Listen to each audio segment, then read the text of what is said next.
In the last 2 months, there have been some issues in the country of Kenya, especially regarding Black American men having some issues with Kenyan women. We've all heard about the unfortunate case of Jay Rello, and then also some Kenyan women coming together to get rid of certain Black American quote unquote passport bros. Please ban these YouTube channels. Yeah. Pull them down. This social media of these people, Cheptum, nani, we anaitwa passport bros. This YouTube channel should be banned, should be pulled down. We shall not allow this idiot, this malagjuas, this are coming to our country, misusing our ladies. Them. That one is not going to happen in our country again. If the government is not going to take action, we are going to take action by ourselves. And we are telling these passport bros and the big boss, we are aware that you are coming in our country next week. We shall arrest you or ban you in our country. Now, this call out has made it quite dangerous for some of the brothers there, making them fearful to come outside. And some of these allegations, according to some of these men, are not true. And don't get me wrong, disrespecting Kenyan women is a terrible thing. As a Black American, I do want to apologize for what Jay Rello did, because it made our community look bad, and we are very sympathetic and sorry about it. However, I'd be lying if I didn't notice that some of this stuff could be a little disingenuous.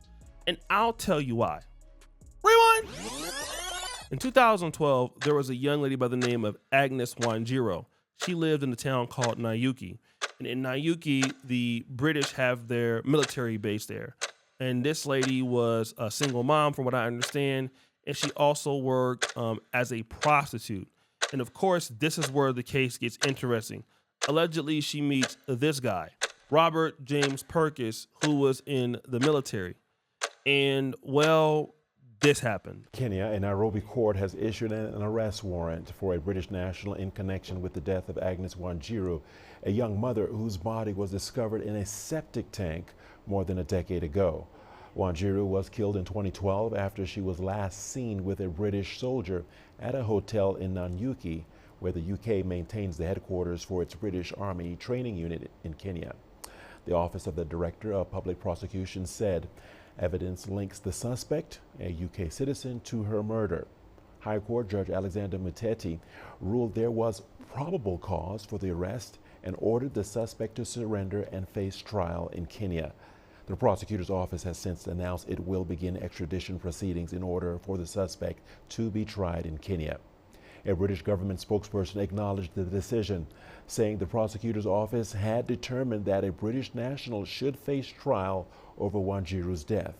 The UK government added it's absolutely committed to helping secure justice, but declined to comment further, citing ongoing legal proceedings. Now, this is the man allegedly that killed this lady and left her in a septic tank. Now, she wasn't dead when she first got in the septic tank, but she was badly beaten and stabbed. And then the Kenyan government wants to get him extradited from the UK back to Kenya. And what is the UK doing about it? Well, they're saying, well, we acknowledge that something has been wrong, but they have failed to comment. In other words, they're not sending the guy back. But do you know what else is bad? Now, for decades, the UK has trained its troops in central Kenya, but the Army's presence has left deep scars. In 2002, the UK paid out millions to victims of unexploded munitions. The Nanyuki's base reputation has also been stained by allegations and murder of the local population. Amnesty International once reported over 600 claims against British soldiers for sexual assault. Meanwhile, the 2012 killing of Agnes Wanjiru remains unresolved, despite a British soldier reportedly confessing to fellow soldiers. But many businesses in Nanyuki, where the British Army training unit in Kenya is based, see it as an economic lifeline. They rely heavily on soldiers' spending, and the UK government claims its presence has injected nearly £32 million into the local economy since 2016. Now, Kenyans have been complaining about this particular military base. There have been over 600 cases, according to what you just heard, of people saying that these men, white men, have been misusing and abusing these women for over years. This includes things such as rape, all right? These are things that are harmful to the community, but the one reason why this is allowed to happen is because this particular military base brings in 32 million pounds a year. So I guess that's okay because of the amount of money they're spending. But we don't hear these same Kenyan women who are complaining about the passport bros say anything about this military base, which you have over 600 cases of women out there being hurt in this one case of a woman being killed, and still no justice behind the murder. A story say that these guys laughed about and mocked her death on WhatsApp, and they have refused to bring this person back. Yet the focus is on the passport bros who have never committed a murder, who have never beaten anybody that we've seen. Now on the J Rello tape, it could have been that, but again, we have not seen anything as graphic. But wait, there's more. Y'all, they don't really care about women in Africa like that. This is Collins, a serial unaliver in Kenya. He went on a 2-year unaliving spree. 42 women just disappeared and no one even cared. The police officers didn't even care about these women coming up missing. No one said anything. And he was dumping their unalived bodies in a dump site not even 100 yards away from the police station.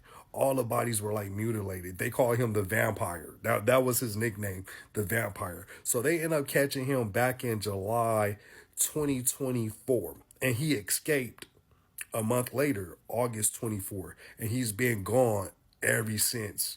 He's been gone ever since. And they think the police helped them escape, like 11 police officers, because the police officers are so corrupt. In Kenya, it's like 72% police people experience bribes with the police officers. 72%. Like, if you got the right amount of money, they'll be corrupt for you. So yeah, he's still out there on the loose. 7,000 USD if you turned them in. 1 million shillings. I don't know what that is in Kenya, but yeah, 1 million shillings, whatever that will get you. And he's been gone for a year plus, because that happened in August 2024. So it's been like a year plus and they still haven't found him. Crazy. Now, this is a guy by the name of Collins. He is one of the most notorious serial killers in the country of Kenya. He's killed over 40 women. Okay. Not only was he jailed for these murders, he escaped. He got away. And so now this person is somewhere in Kenya. I don't think he's been found yet. He may have returned to his god-awful acts on the lovely ladies of Kenya. And guess what? We didn't hear from that particular group. Justice for Collins. Like, why is Collins outside? We did not hear that. We have not heard it for Agnes, but we have heard it from these Black American men. Now, in any way am I trying to say that these Black American men, if they have done something wrong in Kenya, they should not be held accountable? Because J Rello should have been held accountable. And if you guys in Kenya would have caught J Rello and something would have happened to him, trust me, I would have been the first person to turn a blind eye to it. But I do want to say that if you're going to call out certain things, you should at least be fair across the board. All right. The Black Americans do not have the same history as Collins. They don't have the same history as the British soldiers.